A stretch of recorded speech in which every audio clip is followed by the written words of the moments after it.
October along the Missouri bottoms, and the air already tasted like iron. Frost had cracked the mortar in a stone-lined pit. A malt shed leaned into the wind, half its planking gone. Rusted hoops lay in the mud like the ribs of something dead, and lying on its side in the frozen weeds, too heavy for anyone to have bothered moving, sat an oak cylinder 15 feet long, dark with age, banded with iron, silent while the wind screamed through everything around it. A woman stood beside it with a child on her hip and a handsaw in her other hand. Behind her, the rest of her inheritance, ash, broken ladders, and a deed no one expected her to survive long enough to prove. Marta Kappel-Voss had buried her husband 11 days before the probate meeting that stripped her of everything he had promised. The room was cold. A back office above the land office in Bismarck, Dakota Territory, October of 1887. The clerk, a man named Pfennig, kept his coat buttoned to the neck and wrote with his left hand curled around the inkwell to keep it from freezing solid. Across the table sat Conrad Voss, 63, with his wife Ottilie beside him, and their younger son Dieter standing near the door as though guarding it. On the other side sat Marta, 31 years old, holding her daughter Lena on her lap. Lena was 6. She gripped a cracked china button she had taken from her father's shirt before the burial, and she would not let it go. Anton Voss had died under a tipped freight wagon on the Bismarck Road. He had been hauling barley sacks for a brewery that no longer existed, trying to earn enough to finish a homestead claim he had worked for 5 years. The claim was not finished. The house was not proved, and the hardware bill, $41.60 owed to Kraus and Bell, was not paid. Conrad Voss laid his gloved hand on the deed and slid it across the table toward Marta. Not the farmhouse deed, not the proved quarter section. That land, Conrad explained, had been improved with Voss family labor, Voss family lumber, and Voss family seed grain, and it would remain with the family. What Marta received was the secondary parcel, a narrow strip along the Missouri River bottoms where a small brewery had operated and burned in 1883. The lot held a half-collapsed malt shed, a stone-lined pit choked with ash, rusted iron hoops, broken ladders, and one object too large and heavy for anyone to have bothered moving, a 15-foot-long white oak fermenting vat lying on its side in the frozen weeds like a dead animal. Ottilie Voss folded her hands and said nothing. Dieter watched from the door. Pfennig dipped his pen. Conrad looked at Marta and said, "A woman who wants land can sleep in what is left of it." Marta took the deed. She did not argue. She did not cry. She folded it into the pocket of her coat, lifted Lena, and walked out into a wind that cut through the wool like it was paper. Bastian, her 3-year-old son, was waiting with a neighbor woman on the boardwalk below. He had a cough that had started the week Anton died and had not stopped since. She had $9.40, 1 sack of flour, 2 blankets, a cracked stoveplate, a handsaw with a loose handle, 1 dull auger, and roughly 1 1/4 cords of mixed cottonwood and box elder that Anton had cut before he died, stacked against the malt shed wall and already starting to rot at the bottom. She had no team of horses, no proper shelter, no male relative willing to take her in without taking the land, and she had 2 children who would freeze to death in open air before Christmas. The first man to tell her it was impossible was not a stranger. Torsten Brecke arrived at the brewery lot 3 days after the probate meeting. He came on foot, carrying a surveyor's rod and wearing a coat patched so many times it looked like a quilt.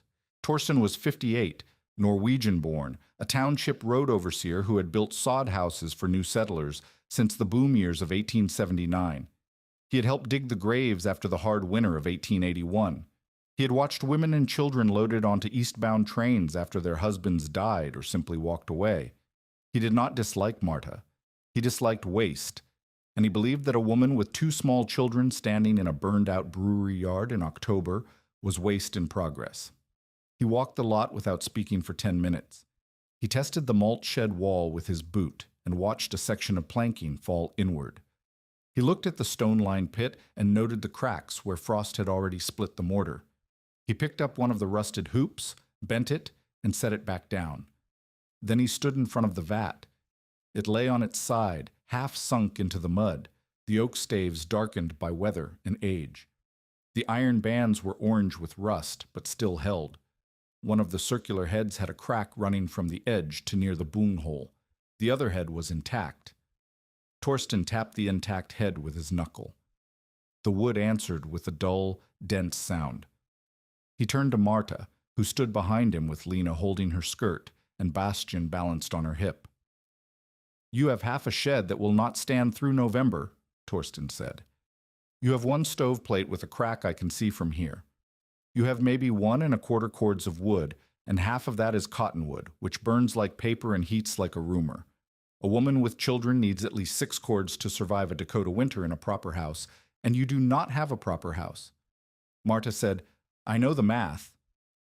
"The math says you are dead by January," Torsten said. He was not being cruel. He said it the way a man reads a thermometer. "You need a soddy or a frame house. A soddy needs a plow, unfrozen ground, and at least 2 people to cut and stack. You do not have any of those. A frame house needs lumber. Lumber costs money. You do not have that either." He looked at the vat again. "That thing is worth maybe $2 as scrap iron if you strip the hoops. $3 if someone wants the oak for firewood. I would split it and burn it. It would give you another half cord." Marta said, "And then what?" Torsten did not answer. They both knew the answer. Then she would be a woman with 1¾ cords and no shelter, which was the same as being a woman with a train ticket east and no claim and no husband and no land and no future, except whatever a widow with 2 children could beg from relatives who had already decided she was a burden. "You cannot winter here," Torsten said, "not with the children." He left the surveyor's rod leaning against the malt shed in case she needed something to prop a tarp with. That was the kindest thing he could think of. After he was gone, Marta stood in the brewery yard and listened to the wind move through the broken walls. It made a low, moaning sound, like breath through teeth. The vat, lying in the mud beside her, was silent. Its walls were 3 inches thick. The wind hit the oak and went nowhere. She did not have an idea yet. She had a question, and the question would not let her sleep. The sleet came on the 9th night. Marta had dragged a tarp over the open end of the malt shed and built a fire in the cracked stoveplate set on flat stones. The stove drew badly. Smoke pooled against the low ceiling and made Bastian's cough worse. Lena buried her face in a blanket and breathed through the wool. The temperature dropped through the evening, and by midnight the wind was shoving the tarp sideways and letting sleet spray across the floor. Marta needed to find a stove leg that had fallen off during the move. She had wedged the plate on 3 legs and a stone, but the stone was shifting, and if the stove tipped, the coals would hit the plank floor and the tarp overhead, and the whole shelter would burn or collapse or both. She needed the 4th leg. She remembered kicking something iron near the vat that morning.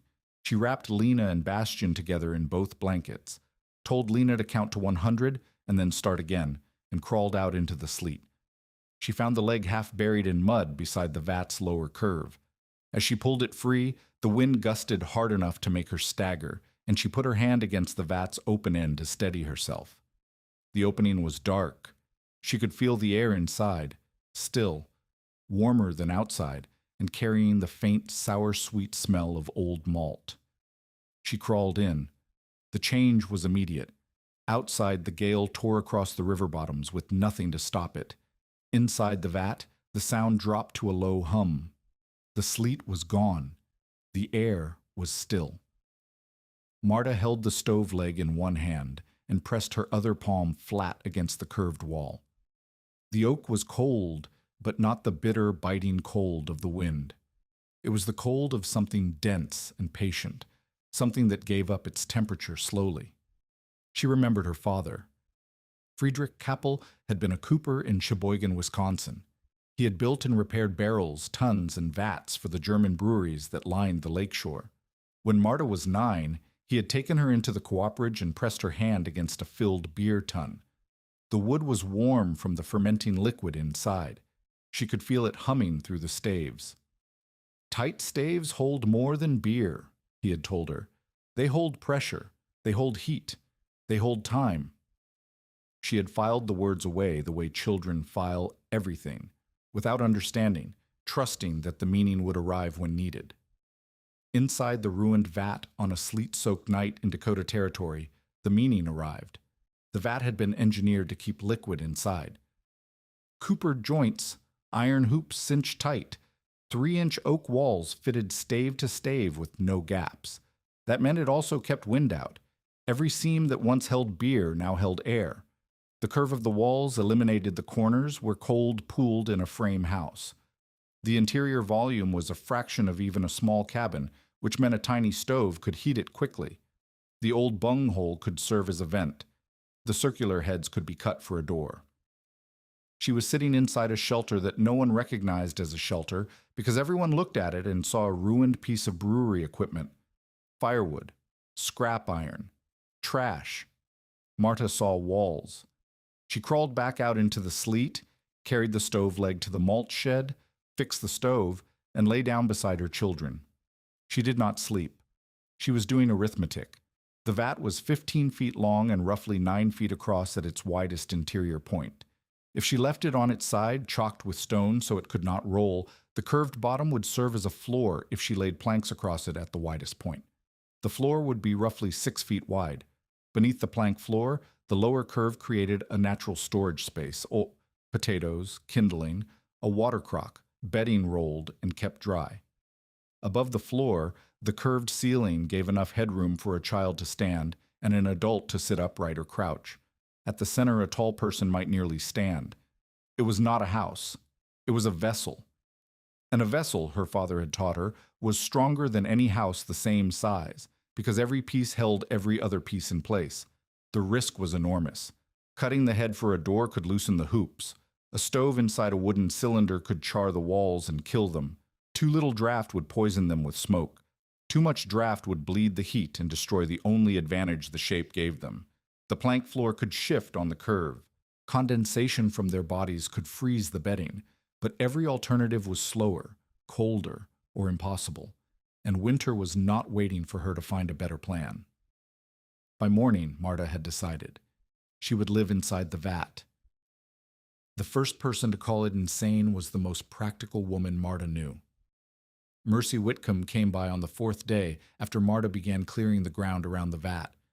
Mercy was 38, the mother of 4, married to Orrin Whitcomb, who ran a stock operation on a quarter section north of the River Road. Mercy had survived 2 full Dakota winters. She had lost a baby to croup in the second one. She did not sentimentalize survival, and she did not mince words. She stood at the edge of the brewery yard and watched Marta chalking the vat with fieldstone, leveling it so the plank floor would sit true. Lena was stacking flat stones nearby. Bastian sat in a crate, wrapped in a blanket, coughing. "Marta," Mercy said. "What are you doing?" Marta told her. Mercy walked around the vat. She looked at the intact head, the cracked head, the iron hoops, the bunghole.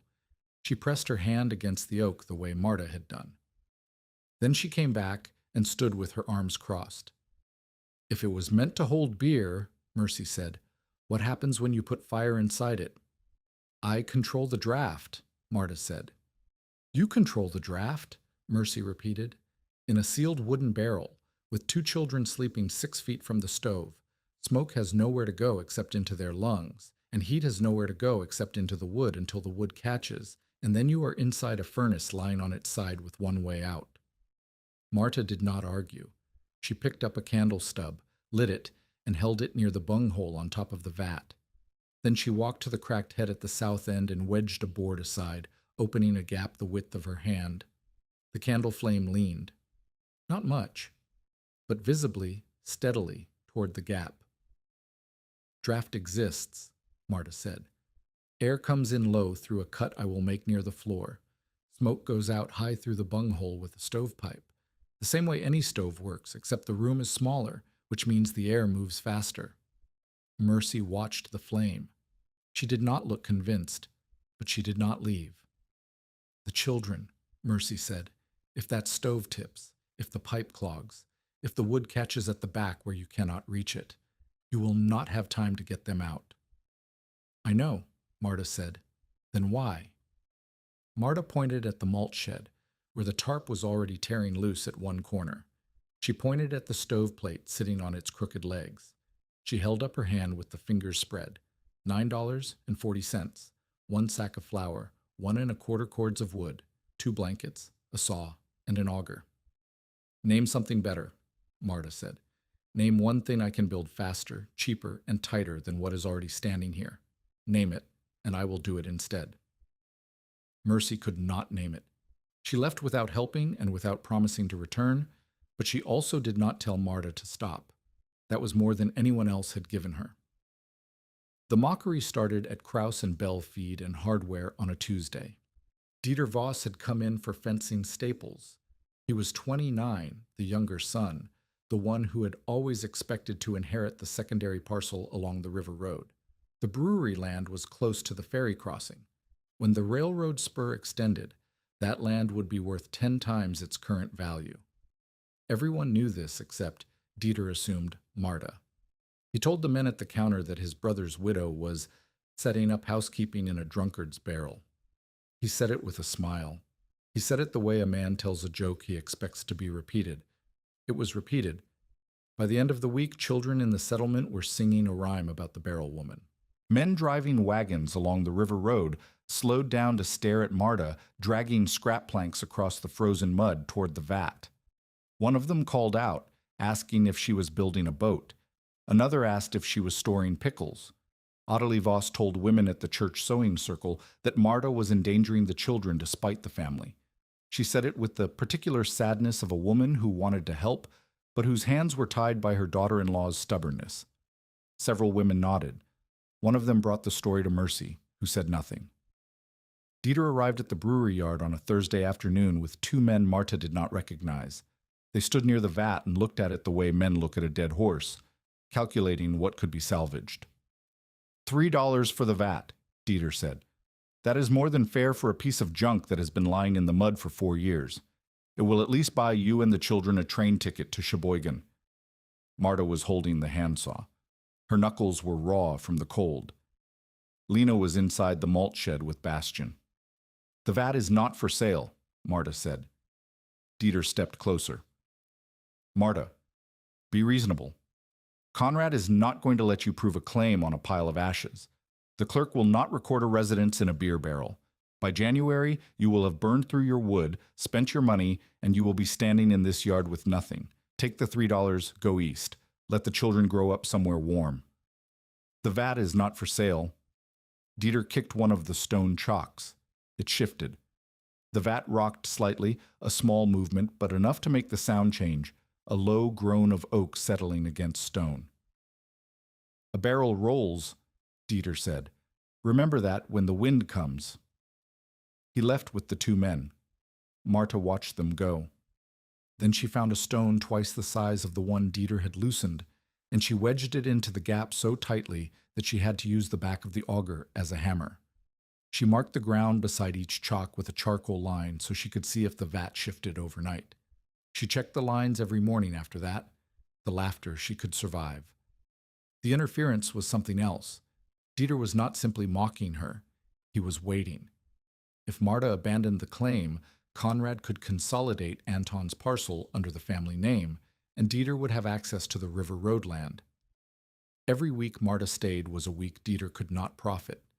Every improvement she made was a challenge to a plan he had started building the day Anton died. Marta did not know all of this yet. She knew enough. She knew the kicked stone was not an accident, and she knew that a man who kicks stones in October will do worse in January. She began cutting on the first clear morning in late October. The south head of the vat, the intact one, would become the door wall. Marta chalked a rectangle on the inside of the circular head, careful to keep her lines within the hoop boundary. If she cut through a hoop or even too close to one, the staves could relax outward, and the entire structure would loosen like a barrel losing its bands. She had watched her father work. She knew where the stress lived in a coopered vessel. She knew that the hoops were what made the shape hold, and that the shape was what made the hoops work. Remove one, and the other failed. This was the first rule of cooperage. and it was the rule that would either save her family or kill them. The handsaw was dull. She had no file. She pressed the blade against the oak and pulled, and the teeth skipped across the grain and bit nothing. She adjusted the angle, applied more weight, and managed a shallow groove. The oak was dense and dry. White oak, coopered 4 or more years ago, seasoned by sun and cold, until it was nearly as hard as the iron bands around it. Each stroke of the saw gained a width of sawdust thinner than a coin.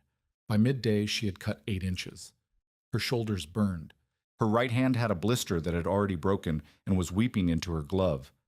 Lena brought her water in a tin cup, and Marta drank it standing up because she was afraid that if she sat down, she would not get back up. The rectangle was 30 inches wide and 54 inches tall. At 8 inches per half day, the door cut alone would take more than a week, and the door was only the beginning. After that, the floor, the stove hearth, the stovepipe opening, the draft intake, the sealing of every crack and seam, and wood. She still needed wood. 1 1/4 cords would not last through December, let alone January. She pulled the saw and cut another inch. That was when she heard someone behind her say, "You chalked the door inside the hoop line." She turned. The man standing at the open end of the vat was old, 60 or more, with a face creased deep by sun and wind, and a left hand that curled slightly inward, the fingers stiff. He wore a coat that had once been good and was now held together by habit. He was looking not at Marta but at her chalk marks, the way a man reads a letter written in his own language. "Most people would have cut through the hoop," he said. "You would be the 3rd person I have seen do it right." His name was Roman Abel. He was 64, Swiss-German, and he had spent 30 years as a cooper, first in Basel, then in Cincinnati, then on river breweries as far west as Bismarck. He had repaired vessels in the very brewery that once stood on this lot. His fingers were stiff from decades of gripping drivers and adzes in damp cellars. His lungs carried a cough that would not leave. He lived in a boarding house in Bismarck and did odd carpentry work for meals. He had come to the brewery lot because he heard a woman was dismantling a vat, and he wanted to see if the iron bands were worth buying as scrap. Instead, he found Marta cutting a door inside the hoop line with a dull saw and raw hands. He watched her work for several minutes without speaking. Then he walked to the intact head, pressed his ear against the oak, and rapped it with his knuckle 3 times. The wood answered, a clean, dense, resonant note. "The staves are sound," Roman said. "The head is sound. The bands are tight on this end. The south bands need driving. You have maybe 3 loose joints in the mid-barrel, but they can be packed." He looked at Marta. "You are not stripping it." "No." "You are living in it." "Yes." Roman Abele looked at the chalk lines, at the saw groove, at the blistered hands, at the 6-year-old girl watching from behind a pile of stones. "You know enough not to be lucky," he said. "That is the only reason I am still standing here." He did not offer to help. He asked what she planned for the stovepipe. Marta described the bunghole conversion. A tin collar packed with clay, the pipe extending above the vat's curve to catch wind and draw smoke upward. Roman shook his head. "The bung is too far from center. You will get uneven draw. Smoke will pool at the far end and settle below the pipeline." Marta started to argue. Roman held up his stiff hand. "I'm not telling you it cannot work. I'm telling you it will work badly unless you add a low intake on the opposite side. Air must enter where you want it, low and cool, and leave where you direct it, high and hot. You are building a chimney inside a barrel. The barrel must breathe in at the floor and breathe out at the ceiling. If it only breathes out, it suffocates." He picked up a charred stick and drew the airflow on the side of the vat. Entry low, near the new door, through a thumb-width slot covered by a sliding plate. Exit high, through the bung hole and pipe. Between them, the stove, pulling cold air across the floor, heating it, and sending it up and out. "The curve helps," Roman said. "Warm air rises and follows the ceiling. In a flat room, it pools at the top and stays there. In a barrel, it rolls. You will feel the difference." Marta studied the drawing. She could see it, the physics her father had taught her made visible in charcoal on oak. Will you show me how to drive the loose bands? She asked. Roman looked at his stiff fingers. He flexed them once, slowly, and the effort showed on his face. I will show you, he said. You will do the driving. He came back the next morning with a cooper's driver and a short-handled mallet. The work of making the vat into a home had begun. If you have ever been told that what you were building was worthless by someone who never understood what they were looking at, tell us about it in the comments, because what Marta built next changed every calculation in this story. But the vat was not a home yet. It was a cylinder of oak lying in frozen mud with a half-cut door, loose bands, no floor, no stove, no pipe, and no guarantee that any of it would hold against the cold that was already settling over the river bottoms like something patient and permanent. November was 12 days away. Roman's lungs sounded worse in the mornings. Marta's flour was half gone, and Dieter Voss had begun stopping by the river road at dusk to count the stones she had stacked, as if measuring the weight of something he planned to push over. The next lesson Roman taught her was the one that mattered most, and he taught it with a hammer and a single note ringing off iron in the cold air. Roman taught with his hands and expected Marta to learn with hers. The first morning, he brought the cooper's driver, a short, heavy tool with a beveled edge meant for seeding iron hoops, and the mallet. He showed Marta how to hold the driver against the lower edge of a band, angled slightly inward, and strike the mallet so the force traveled through the iron and into the stave beneath. The hoop moved a fraction of an inch downward. The stave beneath it tightened against its neighbor. The joint closed. Again, Roman said. She struck again. The hoop moved again. The wood groaned, a sound so low she felt it in her wrist before she heard it. Listen, Roman said. He tapped the hoop with his knuckle. The sound was different now, higher, cleaner. Dull means loose, he said. Singing means tight. You will know the difference before you know why. They worked around the south end of the vat, driving the 3 loose hoops one tap at a time. Roman could not grip the driver himself. His fingers locked after a few minutes of pressure, and he would stand back and flex them against his thigh while Marta drove. He corrected her angle. He corrected her force. When she struck too hard and the driver slipped sideways, leaving a bright gouge in the iron, he said, The hoop is not your enemy. You're asking it to move. Ask correctly. By afternoon, the south hoops sang. Marta pressed her palm flat against the staves and felt what her father had taught her to feel, the difference between wood that was working and wood that was waiting to fail. These staves were working. Roman inspected the 3 mid-barrel joints where gaps had opened. The gaps were narrow, a knife blade's width, but on a night when the wind drove at 40 miles an hour, a knife blade's width was a highway for cold. He showed Marta how to pack the joints with a mixture of pitch, rag fiber, and flour paste, pressing it in with the flat of a knife and smoothing it so the seal sat flush with the stave surface. The pitch came from the brewery ruins, a half bucket of it, hardened to black glass, that Marta softened over the stove by adding a few drops of lard. Your father would have used proper cooper's pitch, Roman said. This is field work. It will hold for a season. After that, you redo it.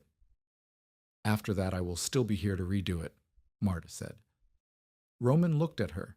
He did not smile, but something shifted behind his eyes. He nodded once and went back to work. The door took 6 days. Marta cut along her chalk lines with the dull saw, working in 2-hour stretches before her shoulders seized. Roman filed the saw twice with a borrowed bastard file, but the teeth were too worn to hold an edge for long. On the 4th day, the saw bound in the cut, and the handle snapped at the tang. Marta stood holding 2 pieces of a tool she could not replace and felt something crack inside her that was not made of wood. She did not cry in front of Lena. She walked behind the malt shed, pressed her forehead against the planking, and breathed until the shaking stopped.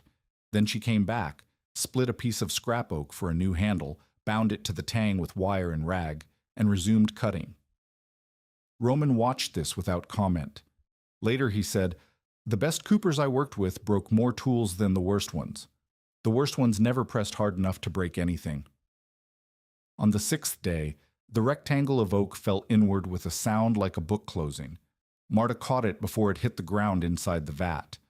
The door opening was 30 inches wide and 54 inches tall. Cold air poured through it and met the still air inside, and the still air pushed back. She could feel the pressure on her face, two different atmospheres touching. Roman made her brace the opening before anything else. Two temporary iron straps, salvaged from a collapsed barrel in the malt shed, driven across the cut head to keep the staves from relaxing outward now that a section of the head was gone. He checked each strap by tapping. Both sang. "Now you have a door," he said. "You need everything else." They built the floor on day 9. Roman had Marta scavenge joists from the malt shed. 4-inch planks, warped but sound. She cut them to fit the interior curve of the vat at the widest point, wedging each joist against the stave walls so friction held them. Across the joists she laid flat boards, some salvaged, some split from a cottonwood log too crooked to burn efficiently. The floor was not even. It rose slightly at the edges where the curve began, and it creaked when she walked on it. But it was a surface, and beneath it was storage, a space 2 feet deep at the center, tapering to nothing at the edges, where she could keep potatoes, kindling, the water crock, and bedding rolled tight against moisture. The stove went in on day 12. The cracked plate sat on a hearth that Roman designed. Flat field stones laid in a bed of clay, with a salvaged sheet of tin beneath the stove legs, and another piece hung vertically behind the stove, spaced 2 inches from the oak wall. The air gap between tin and wood was critical.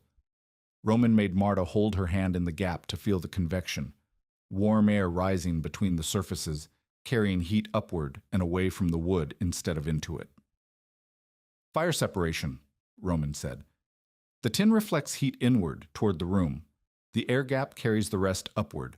The wood behind it stays warm, not hot. There is a difference between warm and hot that you must respect for the rest of your life in this vessel." Marta measured the distance with her fingers. 2 inches.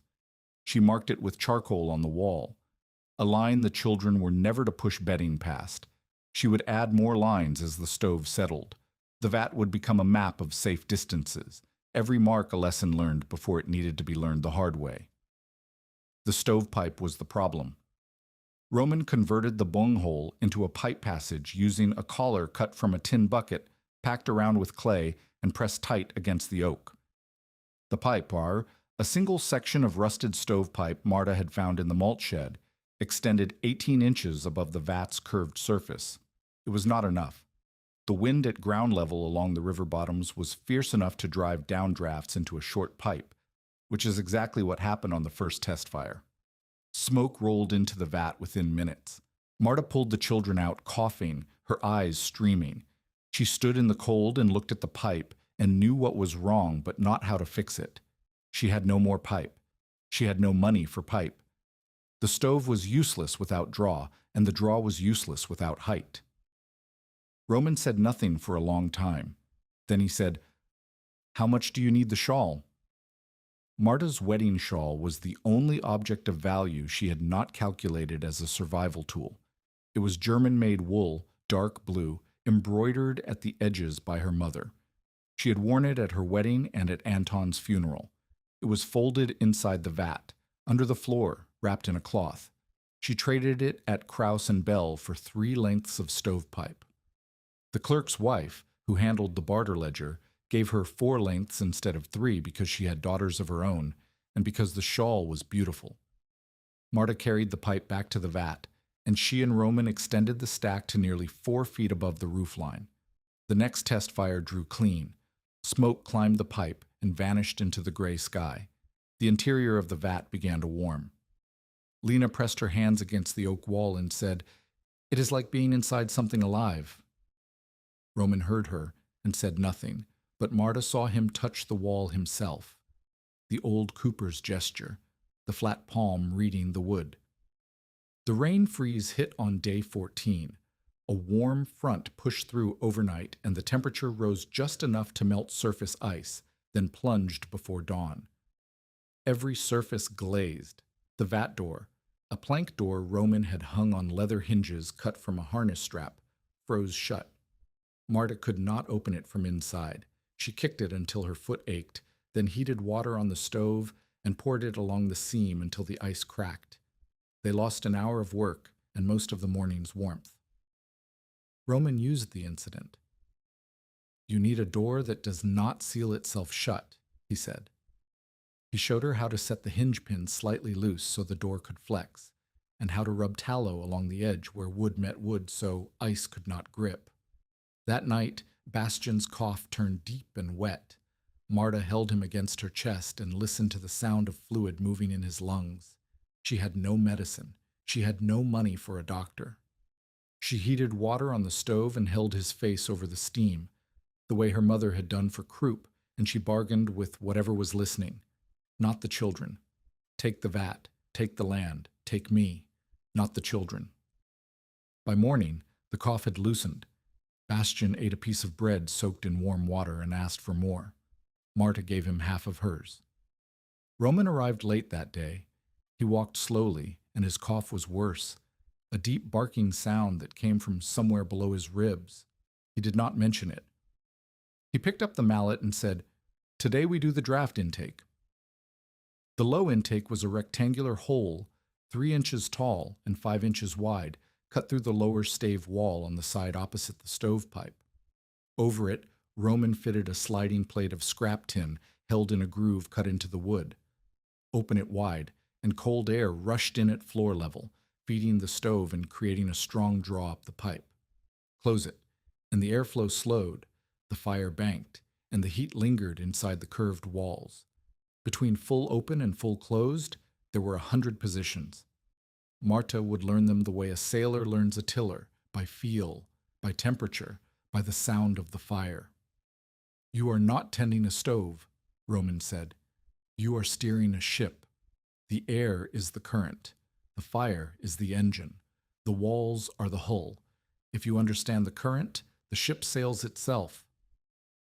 Torsten Brecke came back on day 16. He did not announce himself. Marta heard boots on frozen ground and came out of the vat to find the road overseer standing where he had stood 3 weeks before, surveyor's rod in hand, looking at the same yard with different eyes. The vat was chalked and level. The stovepipe rose above the curve. A faint line of smoke drifted east. The door was shut and sealed. The malt shed, stripped of useful lumber, sagged further toward collapse, but the vat sat solid in its stone cradle, like something that intended to stay. Torsten walked around it. He tapped the hoops. He leaned close to the stovepipe and listened to the draw. He opened the door without asking and looked inside.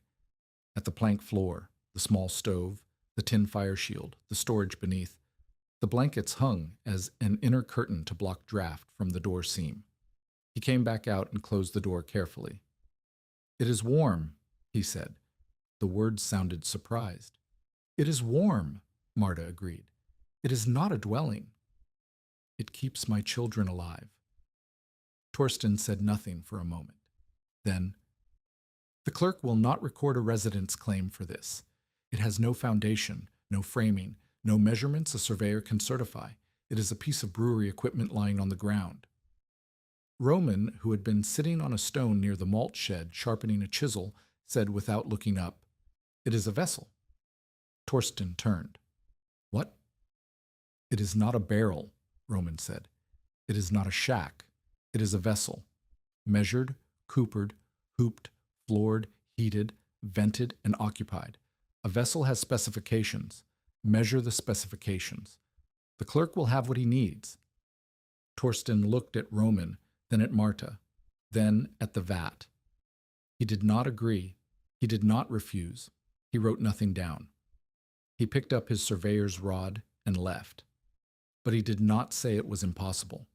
And for Torsten Brecke, silence was as close to approval as a structure without framing was likely to get. By early January of 1888, the vat was complete enough to hold life inside it. 15 feet long, roughly 9 feet across at the widest interior point. A level plank floor 6 feet wide with storage beneath. A stove on a stone and clay hearth with a tin fire shield.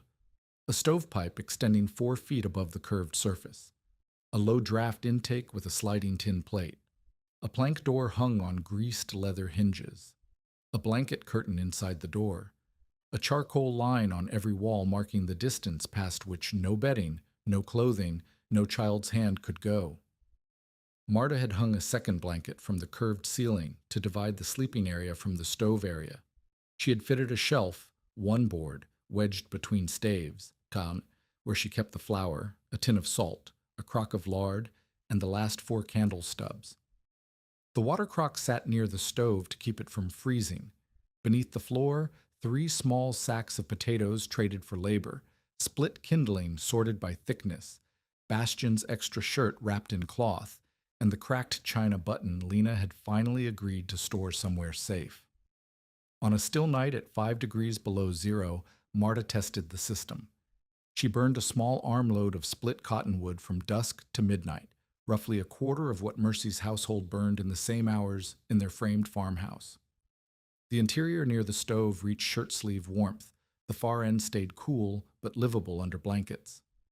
Frost formed around the door seam and along the lowest stave near the ground, but not along the walls, not along the ceiling, not anywhere the tight oak joints held. The shell was doing what her father had promised tight staves would do. It was holding heat the way it had once held beer, stubbornly, completely, giving nothing back to the wind.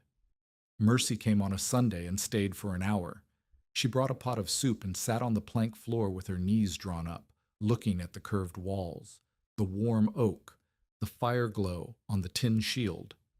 She did not say it was a good idea. She said, "Nell would like to see it." Nell was Mercy's youngest daughter. She was 4.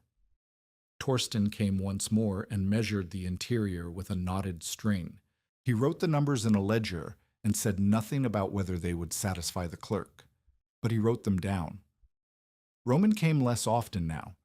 The cold tightened his fingers until some mornings he could not open his coat buttons. His cough had settled into something steady and deep, a sound that Marta had learned to listen for each morning the way she listened for the stovepipe draw. Present meant alive, absent meant trouble. He insisted on one final modification before the weather broke. "An emergency hatch," he said. "Through the north head." Marta resisted. The north head was the cracked one. Cutting into it risked splitting the crack further. Loosening the north hoops could compromise the entire barrel. She was exhausted. She had been cutting, hauling, fitting, and sealing for almost 7 weeks, and she had lost 12 pounds she could not afford to lose. Her hands were scarred. Her shoulders ached when she lifted Bastian. The vat was warm. The vat was working. She wanted to stop. "You are not building for the day you expect," Roman said. "You are building for the day that comes." "What day?" "The day the door will not open. The day fire cuts off your exit. The day something falls against the south end and you are inside with 2 children and no way out." He coughed and spat into the snow. "You have one way in and one way out. That is not a home. That is a trap with a stove." Marta cut the emergency hatch the next morning. It was small, 20 inches square, just large enough for Lena to crawl through, large enough for Marta to squeeze through if she turned sideways. She braced it with iron straps the same way she had braced the door, and she sealed it with a fitted plank held by a wooden latch on the inside. The crack in the north head did not spread. The hoops held. Roman tapped the hatch frame when it was done. The wood sang. "Now you have a vessel," he said. January 12th, 1888, began as a lie. The morning was warm. Not truly warm, the sky was pale, and the air had a softness that did not belong to Dakota in January. Snow sagged on fence posts. Ice dripped from the eaves of buildings in Bismarck. Men who had spent weeks sealed inside their houses opened doors and squinted at a sky that looked almost like March. Children went to school. Orrin Whitcomb rode out to check horses in a low pasture south of the river road. Dieter Voss drove to town for kerosene. Conrad Voss stood on his porch and said the warm spell would hold for a week because Conrad Voss said everything with the confidence of a man who had never been wrong about anything he could not control. Marta almost let Lena walk with Mercy's eldest daughter to the schoolhouse to borrow a reader, but Bastian's cough had returned. Not the deep, wet sound of November, but a dry bark that hurt to listen to, and she did not want both children out of sight. She kept them home. By noon, the sky in the northwest had changed. Not darkened, changed. The blue drained out of it as if something had pulled a plug. In its place came a color that Marta had no word for, not gray, not black, a color like the inside of a bruise, spreading from the horizon toward the center of the sky with a speed that made her stand up from the woodpile and stare. The wind arrived at 10 minutes past 1. It did not build. It struck. One moment the air was still and soft. The next, a wall of white noise hit the river bottoms with enough force to knock a stack of scrap lumber flat. The temperature dropped so fast that the moisture on Marta's face froze before she could reach the vat door. Snow, not falling snow, but driven snow, horizontal, fine as sand, erased the brewery yard in seconds. She could not see the malt shed 30 feet away. She could not see the woodpile 10 feet from the door. She grabbed the latch, pulled the door open against the wind, and got inside. Lena was already holding Bastian against the far wall, the blanket pulled over both of them. The stove was burning. The draft intake was open. The pipe was drawing. Marta sealed the door and stood with her back against it, breathing hard, and listened to the sound of the world trying to get in. The vat creaked. The wind hit the curved surface and split around it the way water splits around a stone. Not a flat impact, but a continuous pressure that shifted and moaned. The iron hoops ticked as the temperature changed. The stovepipe hummed. But the walls held. The joints held. The draft held. For 20 minutes, the vat did what it was built to do. Then the stovepipe began to choke. The wind was driving snow into the pipe opening. Fine, powder snow, pushed horizontal by gusts that topped 50 miles an hour, found the mouth of the pipe and packed into it like flour into a funnel. The draw weakened. Smoke that had been climbing the pipe began to slow, then stall, then reverse. A gray haze appeared at the ceiling. Bastian coughed. Lena pulled the blanket over his face. Marta's hand shook. She had seconds to decide. If she opened the door to clear the pipe from outside, she would lose every degree of heat in the vat and might not be able to close the door again against the wind. If she did nothing, the smoke would fill the space and they would suffocate. She remembered Roman's lesson. The air entering low was feeding the fire. The fire was making smoke. The smoke needed to leave through the pipe. If the pipe was blocked, she could reduce the fire by closing the intake. Less air in, less combustion, less smoke. And she could shield the pipe opening from inside by angling something over the interior mouth to deflect the downdraft without sealing it. She slid the tin intake plate to half closed. The fire dimmed. The smoke slowed. Then she took the lid from the water kettle, a bent, dented piece of tin, and wedged it at an angle over the interior opening of the stovepipe, leaving a crescent gap on the lee side. The downdraft hit the lid instead of the fire. Smoke found the crescent gap and climbed. It was not perfect. A thin haze lingered near the ceiling for the next hour, but it was breathable. Bastian's cough did not worsen. The fire burned low and steady, feeding on the reduced air, giving less heat but keeping the space above freezing. Marta's hand stopped shaking. She added a single split of dense oak, not cottonwood, which would flare and smoke, but a piece of the malt shed framing that burned slow and hot. The temperature inside the vat steadied. Outside, the blizzard screamed. The pounding came at 3:30, not the wind. Knuckles on oak. A human fist hitting the door with a rhythm that was too regular to be debris and too frantic to be casual. Marta opened the door 6 inches. Wind and snow blasted through the gap. She could not see who was there. Then a hand came through, large, gloved, shaking, and she grabbed it and pulled. Orrin Whitcomb fell into the vat. He was covered in ice. His eyebrows were white. His coat was plastered to his body. He was carrying a child. The child was Nell, Mercy's youngest, 4 years old. Her mittens were frozen into solid shapes around her fingers.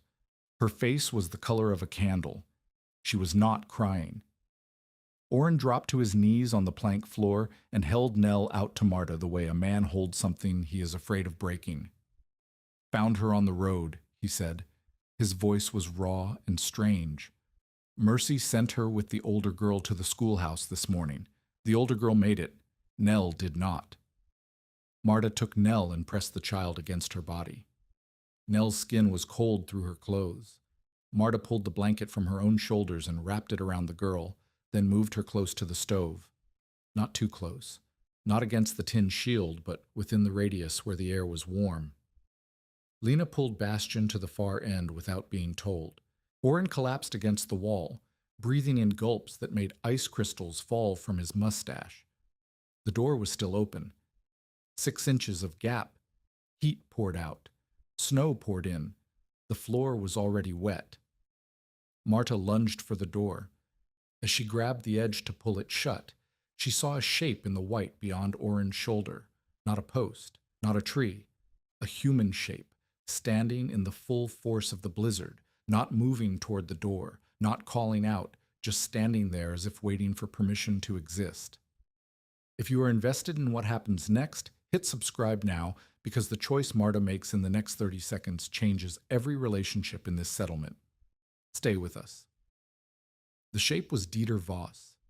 His face was gray, not white with cold, gray, the color of skin that has stopped fighting. His coat was open. One glove was missing. He stood in the snow and looked at the door of the vat he had kicked, mocked, tried to buy for $3, and sabotaged. He did not speak. He did not ask. Marta held the door open. Dieter stepped in. She slammed the door shut behind him and dropped the latch. 6 people in a vessel built for 3. Marta, Lena, Bastian, Orrin, Nell, and Dieter. The air was thick with breath and ice melt. Moisture fogged the walls.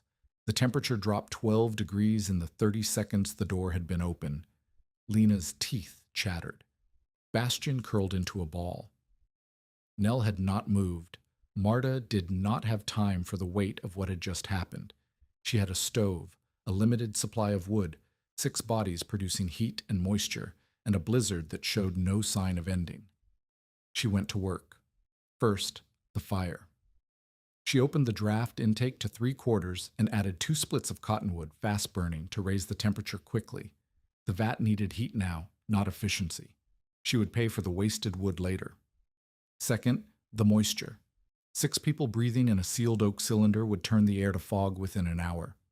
She checked Roman's weep holes, 2 thumb-width channels drilled through the lowest point of the floor, angling downward through the stave wall to the outside. Condensation that dripped down the curved walls would hit the floor edge and drain rather than pooling. The system was working.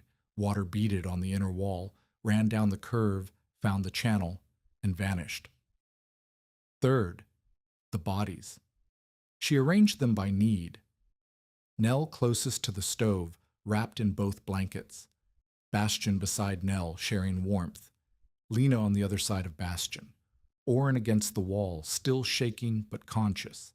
Dieter at the far end, near the emergency hatch, as far from the stove as the space allowed. Marta did not assign Dieter the far end out of cruelty.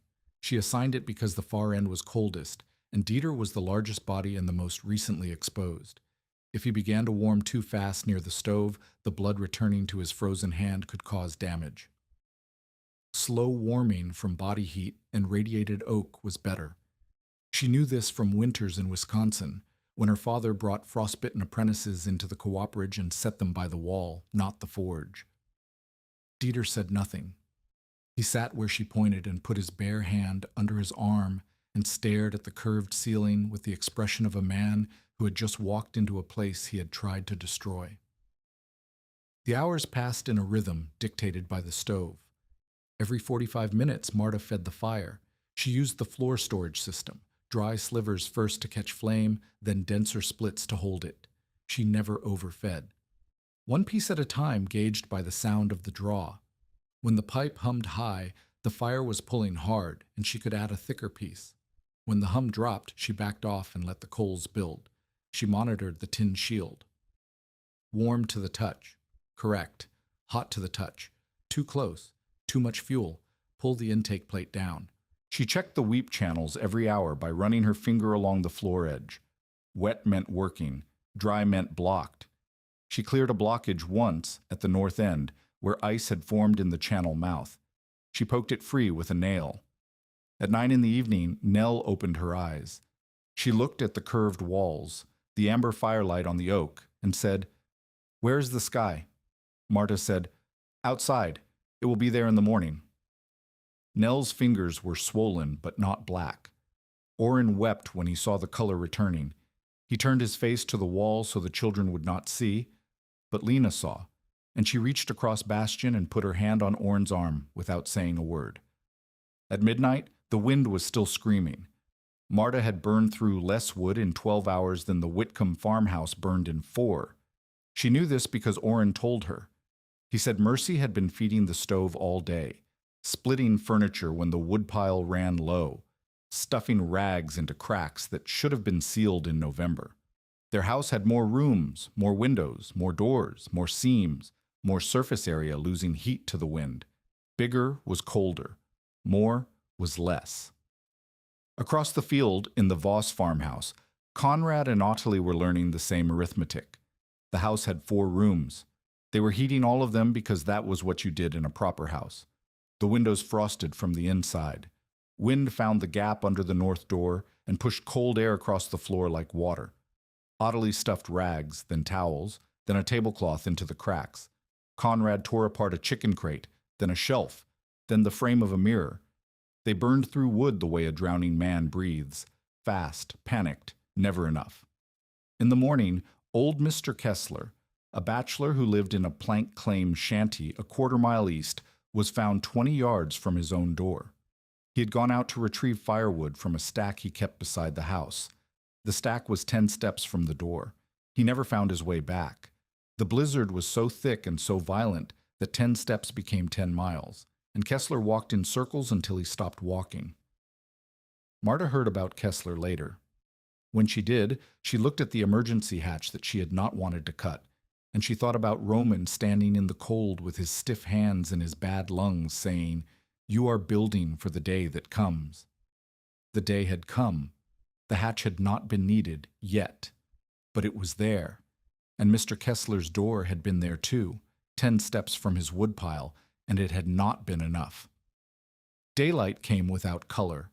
The wind had dropped from a scream to a moan, but snow still fell, fine and constant, and the temperature had not risen above 0 since the previous afternoon. The south door would not open. Snow had packed against it during the night, driven by the wind into a drift that sealed the entire south end of the vat. Marta pushed. Oren pushed. The door moved half an inch and stopped. They could hear the snow compressing on the other side, a dense grinding sound. Roman's emergency hatch, the small square cut through the north head, latched from inside, braced with iron straps. Marta opened the latch. Cold air hit her face like a slap. Beyond the hatch, the world was white and gray and still moving, but the north end had been partly sheltered by the collapsed malt shed, and the snow was only knee-deep. Lena went first. She crawled through the hatch and dropped into the snow and stood up blinking, the rope Marta had tied around her waist trailing back inside. Oren went next, too large for the opening, scraping his shoulders on the braced wood, cursing quietly. He dug around to the south side and cleared the drift from the door with his hands and a plank. When the south door swung open, warm air from the vat met the frozen world outside, and steam rose from the threshold like breath from a living thing. The vat had held. Through a blizzard that killed at least 200 people across the Great Plains, through a night when the temperature dropped past 20 below, through 12 hours with 6 people breathing and sweating in a sealed wooden cylinder, the vat had held. Marta stood in the doorway and looked at the woodpile. She had burned less than a quarter of what remained. The stove was still drawing. The walls were warm to the touch. The floor was dry except where Oren's boots had tracked in snow. The weep channels had kept the moisture moving. The tin shield had kept the fire from the wood. The draft intake had kept the smoke from the air. Everything Roman had taught her had been tested. Everything had worked. Dieter Voss sat at the far end of the vat and looked at his hands. His bare hand, the one that had lost its glove in the storm, was swollen and red, but the fingers moved. He had kept them under his arm all night, warming them slowly the way Marta had placed him to do. He looked at Marta. She looked at him. Neither of them spoke. He got up, ducked through the door, and walked into the snow toward the river road. The blizzard was over. The reckoning had not begun.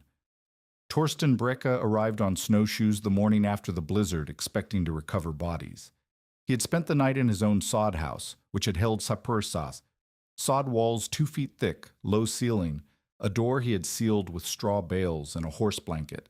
He had burned through most of his kindling and half a cord of split elm. His hands were stiff.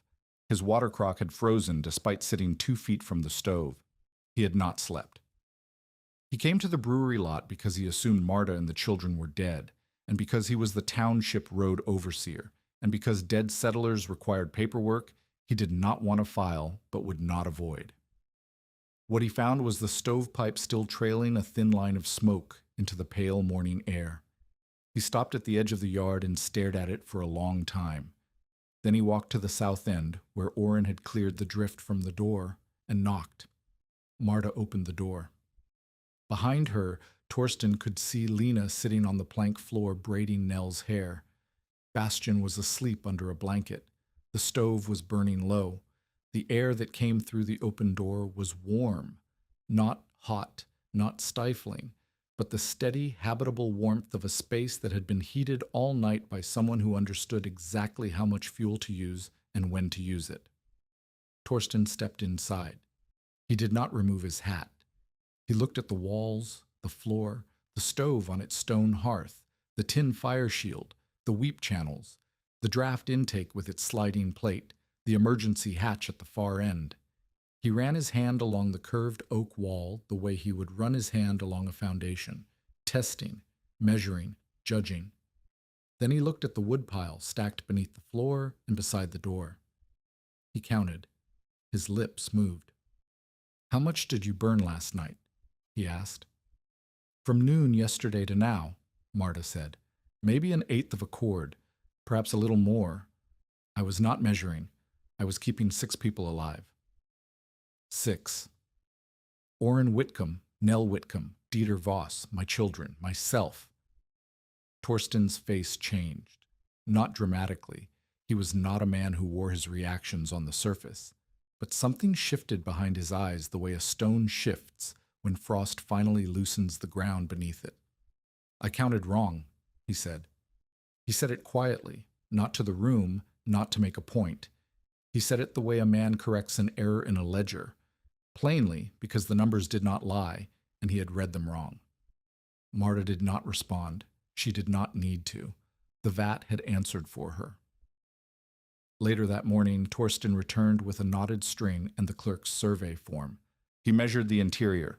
15 feet in length, 9 feet 2 inches at the widest point, 6 feet 1 inch of usable floor width, 5 feet 4 inches of headroom at the crown of the curve.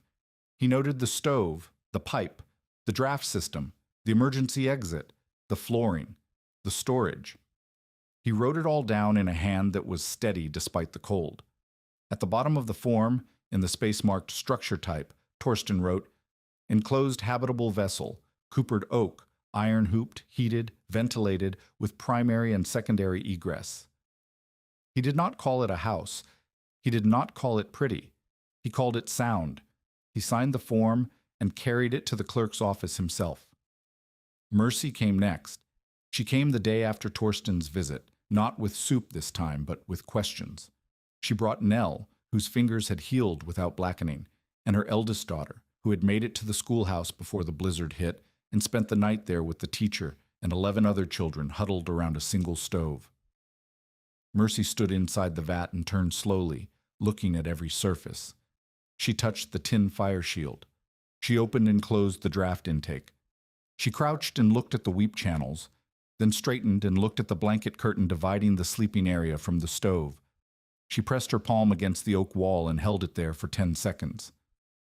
"It is warm," she said. The same words Torsten had used, but Mercy said them differently, not with surprise, but with the careful attention of a woman who had already begun calculating how to apply what she was feeling. "How thick are the walls?" she asked. 3 inches. White oak. Our farmhouse walls are 1.5 inches of pine siding over studs. No lining. The wind comes through the north wall like it is not there. "The wind cannot come through this," Marta said. "The joints are coopered. They were built to hold liquid under pressure. Wind is weaker than liquid." Mercy looked at her. "You sound like your father." "I sound like Roman." Mercy sat on the floor and pulled Nell into her lap. "Oren has not stopped talking about the night. He says the stove never went out. He says the walls were warm when he touched them. He says you put Dieter at the far end and he did not argue." Dieter had no standing to argue. "No," Mercy agreed, "he did not." She paused. Then, "Show me how you built the fire shield. Oren says the tin is spaced away from the wall. I want to understand why." Marta showed her. She explained the air gap, how radiant heat from the stove hit the tin and reflected back into the room, while the air between tin and wood carried the excess upward and away from the oak. She showed Mercy the charcoal lines marking safe distances. She showed her the sliding plate on the draft intake and explained how the position controlled the fire's appetite. Mercy did not take notes. She did not need to. She was a woman who had survived 2 Dakota winters by remembering everything that mattered and forgetting everything that did not. She memorized the fire shield the way she memorized the signs of a child's fever, completely, without ceremony, because the knowledge might save a life. Before she left, Mercy said, "I told Oren I would not help you because Conrad holds notes on our seed grain." Marta said nothing. "Conrad's seed grain notes are worth less than Nell's fingers," Mercy said. "I should have come sooner." She left with Nell holding her hand and the eldest daughter walking ahead, and she did not look back, which was how Mercy Whitcomb said everything she needed to say. The neighbors came in 1s and 2s over the following weeks, drawn by the story that traveled faster than the mail. A woman named Gerta Flatten, whose husband had lost 3 toes to frostbite during the blizzard, came to ask about the fire shield. Marta built one with her from scrap tin and showed her how to mount it. Gerta's husband sat in the wagon and did not come inside. He sent his wife instead, which told Marta everything about his pride and everything about his fear. A man named Peter Haugen, who had a sod house with a leaking roof and a stove that smoked in any wind above 10 miles an hour, came to ask about the draft system. Marta walked him through the physics. Air in low, smoke out high, the sliding plate to control the draw. She gave him a piece of scrap tin for the plate. He offered to pay. She asked for a pound of salt instead. A young couple, recently arrived from Minnesota, came because they had heard a woman was living inside a barrel, and they wanted to see if it was true. They left with 3 principles that Marta repeated to everyone who asked. First, stop the wind before you worry about heat. A tight room with a small fire is warmer than a loose room with a large fire. Second, heat the smallest safe volume. Every square foot of unused space is a square foot the stove must heat for nothing. Third, control the draft. A fire without controlled airflow is a fire that wastes wood, fills the room with smoke, or both. She did not tell anyone to live in a barrel. She told them to find the tightest space they could, seal every seam, reduce the room to the smallest safe size, and manage the air. The vat was a specific solution. The principles were universal.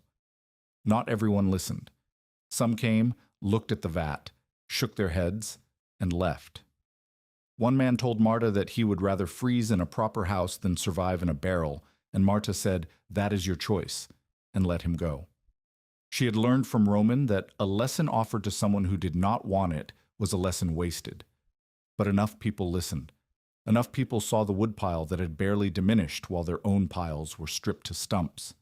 Enough people felt the warm oak and remembered how cold their own walls were. Enough people had spent the night of January 12th feeding furniture into a stove that could not keep pace with the wind, and they wanted to understand why one woman in a beer barrel had kept 6 people alive on 1/8 of a cord. Dieter Voss did not come to the vat. He did not ask questions. He did not acknowledge that the night of the blizzard had happened. What he did was talk. He told people at Kraus and Bell that the vat had only worked because it was small, and that any real house would have held just as well if it were the same size. He told Conrad that Marta's shelter was a novelty, not a dwelling, and that the claim should still be contested. He told Ottilie that the children were being raised in conditions no decent family would tolerate. Ottilie repeated this to women at the sewing circle. The story forked. One version said Marta was clever, the other said Marta was reckless and her children were in danger. The two versions lived side by side in the settlement, and which one a person believed depended less on the facts than on whether they owed Conrad money. But the ground had shifted. Before the blizzard, Dieter's mockery had been free. It cost nothing because everyone assumed Marta would fail. After the blizzard, the mockery carried a weight it had not carried before.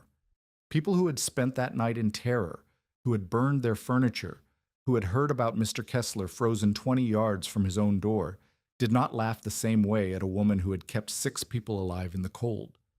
Some of them did not laugh at all. Dieter felt the shift. He could not name it, but he could feel the conversations changing when he entered the store. He could feel the pause before men agreed with him. He could see Mercy Whitcomb's face when she passed him on the road, not hostile, not accusing, just the flat, assessing gaze of a woman who remembered who had been inside the vat and who had kicked the stones beneath it. Dieter responded the way men respond when their authority erodes. He pushed harder. He visited the claim office and filed a formal objection to Marta's residence, citing the structure as insufficient for habitation. The clerk accepted the filing because clerks accept filings, but the clerk also had Torsten Brecke's survey on his desk, signed and witnessed, describing an enclosed habitable vessel with measurements, heating, ventilation, and 2 exits. Dieter's objection sat in a drawer. It would surface again at the worst possible time. Roman Abele did not come to the vat for 4 days after the blizzard. On the 5th day, Marta walked to the boarding house in Bismarck and found him sitting in a chair by the window of his rented room, wrapped in a quilt, with a cup of cold tea on the sill beside him. His cough was steady now, not the violent fits of before, but a low, continuous sound like a saw working through wet wood. He was thinner. His stiff fingers lay in his lap like tools he had put down. "The hatch," he said when she came in. "The hatch," Marta confirmed. "The south door was buried. Lena went through the hatch first." Roman closed his eyes. He did not say, "I told you so." He did not need to. The satisfaction was not in being right. It was in knowing that a child had crawled through an opening he had insisted on cutting, on a night when that opening was the only way out. "How many?" he asked. 6. My children. Orrin Whitcomb, his daughter Nell, and Dieter. Roman opened his eyes. "Dieter." "He was in the storm. He came to the door." Roman looked at her for a long time. Then he said, "Good oak holds everything you put inside it." In the weeks that followed, Roman came to the vat when his lungs allowed. He and Marta began a project that had nothing to do with survival and everything to do with the thing that comes after survival, the desire to make something well. They repaired 3 smaller barrels salvaged from the brewery ruins. Roman showed Marta how to assess a stave for soundness, how to read the grain for splits that would widen under pressure, how to drive a hoop without cracking the wood beneath it. They made the first barrel into a storm cupboard, an insulated box that could hold food through a cold snap without freezing. They made the second into a seed bin lined with tin to keep mice out. The third, the smallest, they shaped into a sleeping alcove for Bastian, so curved walls, a plank lid, a wool lining, a space just large enough for a 3-year-old boy to curl into and feel the oak warming around him like a held hand. Bastian loved the sleeping alcove. He called it his boat. Roman taught less now. He asked questions instead. "Where would you put the hoop on this stave?" "What pitch do you hear when you tap here?" "If you had to cut this barrel in half, where would you brace?" Marta answered, and Roman listened. And when she was wrong, he said so, and when she was right, he said nothing, which was the highest praise a Swiss-German cooper could give. Their bond was not sentimental. It was the bond of people who understood the same material. who could press a palm against oak and feel the same information, who could tap a hoop and hear the same note. Roman had never had a child who wanted to learn cooperage. Marta had lost her father before he could teach her everything. They were not replacing what each had lost. They were completing something that had been left unfinished. One evening in March, while fitting a hoop on the seed bin, Roman stopped working and sat down on the stone chalk. The cough came in a long, rolling wave that left him gray-faced and breathless. Marta waited without speaking. She had learned that speaking during Roman's coughing fits made them worse, because he would try to answer, and the effort split his attention between words and breathing. When the fit passed, Roman said, "My lungs have been failing since Cincinnati. The cellars were damp. The malt dust was thick. Every cooper I worked with had the cough by 50. I'm 64. I have beaten the average by 14 years, and that is enough." Marta said, "You are not finished. The barrels are finished. The hatch is cut. The hoops sing. You hear it now." He paused. "I was not sure you would. Some people never learn to hear it. You hear it." He gave her his cooper's driver the next morning. It was the tool he had carried from Basel to Cincinnati to Bismarck, a short, heavy piece of iron with a handle worn smooth by 30 years of grip. It was warm from being inside his coat. "This is not a gift," he said. "It is a transfer. Tools do not retire. They change hands." Roman Abley died on a Thursday in late April of 1888 in the back room of the boarding house, with no one beside him except the landlady, who had heard the coughing stop and known what the silence meant. Marta learned the next morning. She walked to the boarding house and stood in the room where Roman had sat by the window and drank cold tea and talked about stave grain and hoop pitch. His quilt was folded on the chair. His cup was empty. The room smelled like sawdust and camphor and something else. The sour, sweet smell of old wood, the smell of a life spent inside barrels. She did not cry at the boarding house. She paid for his burial from the money she had earned repairing barrels, $3.20 for a pine box and a plot in the Bismarck Cemetery. She stood at the grave with Lena and Bastian while a minister she did not know read words she did not hear. After the burial, Marta walked back to the vat. She took Roman's driver from her coat pocket and tapped it once against the nearest hoop, the south hoop, the first one they had driven together, the one he had made her strike until the singing was perfect. The hoop answered, a clean high note that hung in the cold air and faded slowly, the way a bell fades, not into silence, but into the wood itself. There are moments in a life that do not ask to be understood. They ask to be carried.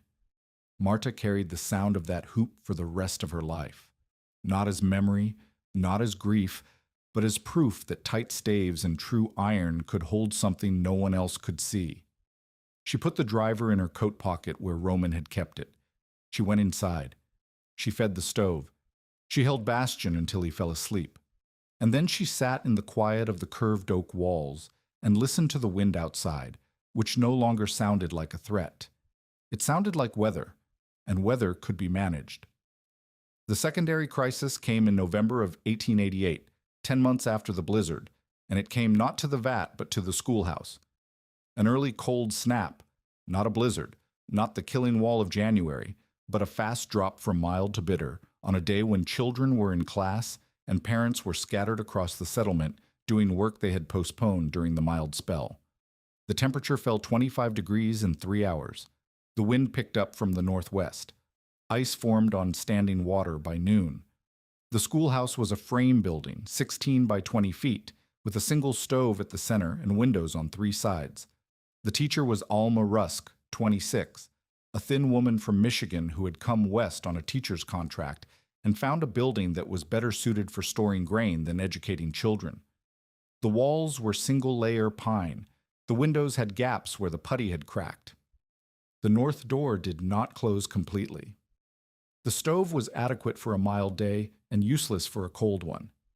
When the temperature dropped, Alma fed the stove until the wood box was empty.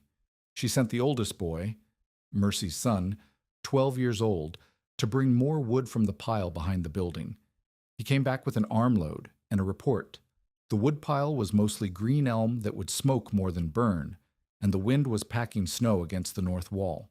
The stove began to smoke. Not badly at first. A haze near the ceiling, the familiar sign of a pipe that was not drawing well. But within an hour, the smoke thickened. Children coughed. The youngest ones, including Nell, began to cry. Alma opened the south window to clear the air, and the wind blew the smoke back inside. She closed the window. The smoke settled lower.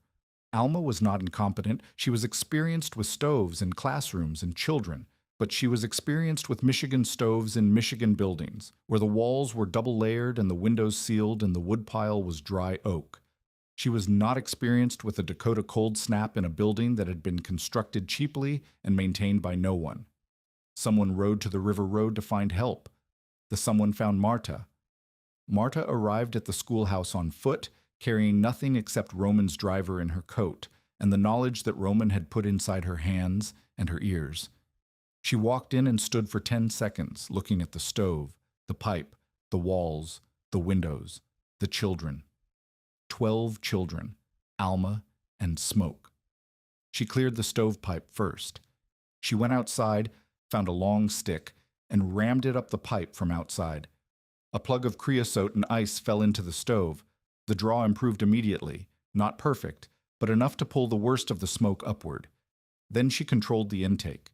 The stove's door hung loose on its hinge, letting too much air in at the wrong angle. The fire was burning fast and dirty, too much oxygen creating too much flame and too much smoke without enough heat. Marta wedged a flat stone against the stove door to restrict the opening, forcing the fire to burn slower and hotter. The smoke thinned. Then she reduced the space. She took coats from the older children, the ones large enough to serve as curtains, and hung them from nails along the north wall, creating an air gap between the coats and the pine siding. The gap trapped the worst of the cold air coming through the wall seams, slowing the heat loss. She moved the children to the south side of the room, away from the north wall, clustering them low and close together. Then she sealed what she could. She sent the older boys outside with packed snow, which they pressed against the north wall's base where the siding met the foundation. Snow against the outside of a wall acted like sod, a dead air barrier that slowed wind penetration. It was not permanent, it was not elegant, but it was the same principle Marta had learned from the vat. Stop the wind first, then worry about heat. Within 30 minutes, the smoke had cleared, the stove was burning steady, and the temperature in the reduced south half of the room was bearable. Not comfortable, bearable. The children stopped crying.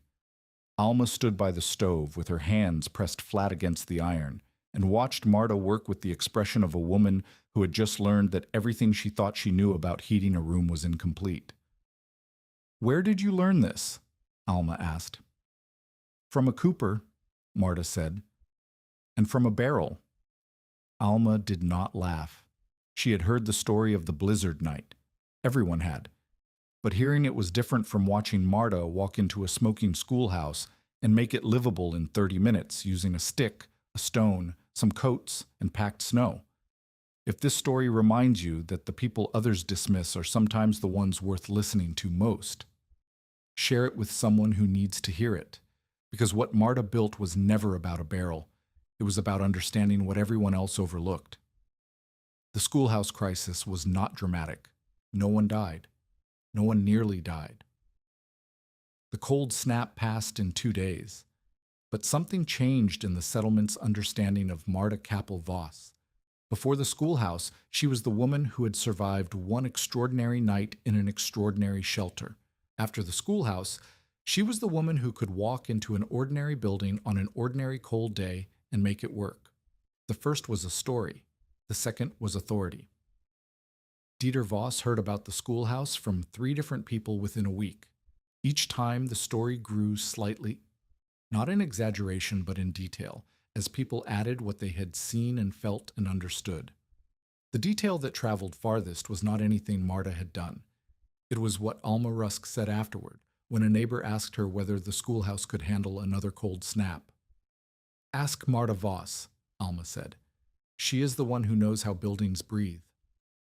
Dieter heard this, and for the first time, his expression was not mockery or calculation. It was something closer to recognition, the slow, unwanted understanding that the story had moved past him, that the woman he had tried to push off the land was becoming the person people turned to, and that every day she stayed was a day his version of events became harder to sell. He filed his claim objection with the clerk's office 2 weeks later. The hearing was set for January. The timing was not accidental. Dieter wanted the community's memory of the blizzard to fade before the hearing, replaced by the ordinary forgetting that makes extraordinary things seem smaller with distance. But Marta was no longer extraordinary. She was essential. And essential is harder to forget. Winter settled over the river bottoms for the second time, and Marta Kappel-Voss did not fear it. She respected it.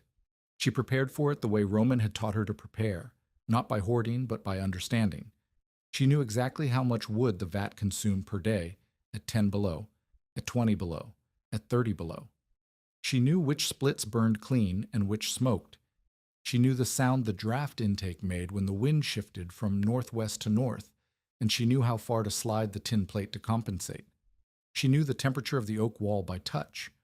Warm meant the system was working, cool meant a joint had opened or the fire had dropped too low. Hot meant something was wrong, and she had minutes to find it. She had cut and stacked 4 cords before the first freeze. She did not need 6. She had never needed 6. 6 was the number for a farmhouse with seams and gaps, and 4 rooms bleeding heat into the wind. The vat needed less than half that, and Marta had the arithmetic to prove it. The proof was visible.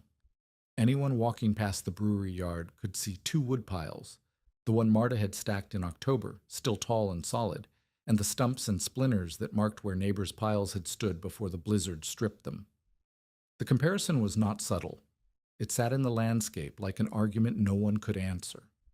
Spring of 1889 exposed every weakness the vat still had, and Marta fixed each one as it appeared. Meltwater pooled under the south end where the ground sloped toward the river. She raised the stone chocks, dug a drainage trench that angled runoff away from the base, and packed the trench with gravel scavenged from the riverbank. The vat sat higher now, 8 inches of clearance beneath the lowest stave, enough for air to circulate and moisture to evaporate instead of climbing into the wood. She built a plank vestibule around the south door, a small roofed entry, 4 feet deep, open on one side, that kept snow, rain, and mud from entering the vat directly when the door opened. The vestibule also created a dead air pocket that reduced heat loss. Opening the door in winter no longer meant losing 5 minutes of warmth. It meant losing 30 seconds. She added a double-door blanket system, 1 curtain inside the vestibule, 1 inside the vat, so that passing through required pushing past 2 barriers, each one trapping air. The system was clumsy. It caught on shoulders and tangled around Bastian's head. But it worked. And after a week, the children moved through it without thinking, the way people move through any door they have used enough times. She whitewashed the interior with a mixture of slaked lime and water. The curved walls, which had been dark amber, turned pale cream. Lamplight bounced off the whitewash and filled the space with a soft, even glow that made the vat feel larger than it was. Lena said it looked like the inside of an egg. She built a removable summer vent screen, a frame of scrap wood covered with muslin cloth that replaced the solid door during warm months. Air moved through the muslin slowly, keeping insects out and letting heat escape. The vat, which had been designed to hold warmth, now needed to release it, and the screen was the simplest solution Marta could find. She stored firewood in splits cut to an exact length, 14 inches, the distance from the front of the stove to the back wall of the firebox. Every piece the same, no waste, no forcing, no splitting a second time because the piece was too long. She measured once, cut many, and stacked them in rows beneath the floor where they stayed dry and accessible. The woodpile became a library of identical volumes, each one holding the same amount of heat, each one burning for the same number of minutes. She marked safe clearances around the stove with charcoal lines refreshed every autumn, bold black stripes on the whitewashed wall that told the children and any visitor exactly where warm ended and dangerous began.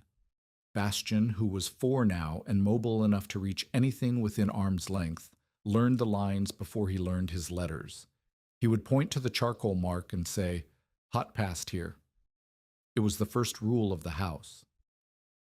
The claim hearing was held on a Tuesday in late January of 1889, 1 year and 2 weeks after the blizzard. The hearing room was the same back office above the land office where Conrad Voss had slid the brewery parcel deed across the table. The same clerk, Pfennig, sat at the same desk with the same inkwell, though this time the ink was not freezing. A small coal stove in the corner kept the room tolerable, and the windows were fogged with the breath of too many people in too small a space. Dieter Voss sat on one side of the table with Conrad behind him. Dieter had dressed carefully, clean shirt, brushed coat, boots polished. He held a written statement arguing that the structure on the brewery parcel did not meet the legal requirements for habitation, that the children were being housed in unsafe conditions, and that the parcel should revert to the Voss family as the original claimants. Marta sat on the other side with no written statement and no lawyer. She had Torsten Brecke's survey form.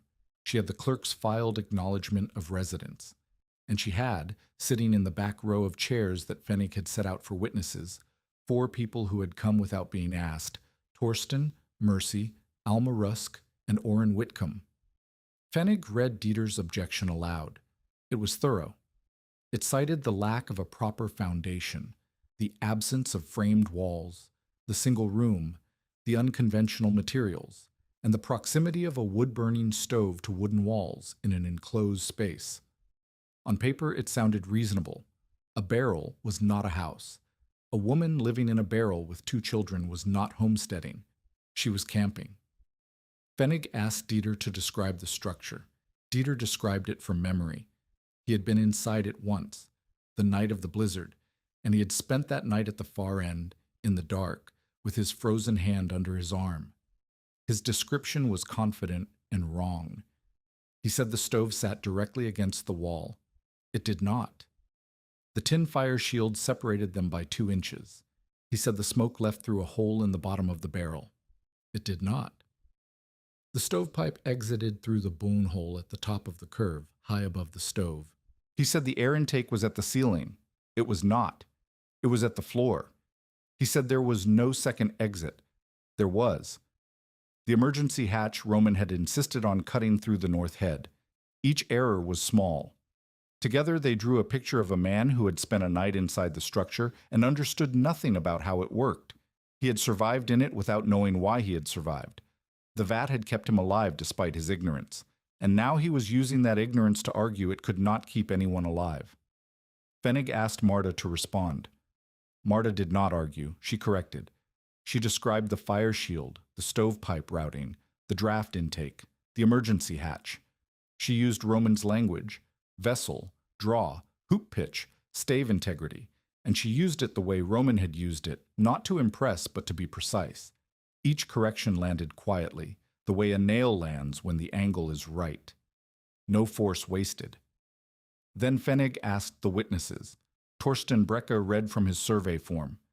15 feet, 9 feet 2 inches, 6 feet 1 inch of floor, 5 feet 4 inches of headroom, primary and secondary egress, stove with fire separation, controlled ventilation. He called it an enclosed habitable vessel, coopered oak, iron-hooped, heated, and sound. He did not call it a house. He did not need to. The measurements called it a dwelling, and measurements did not have opinions.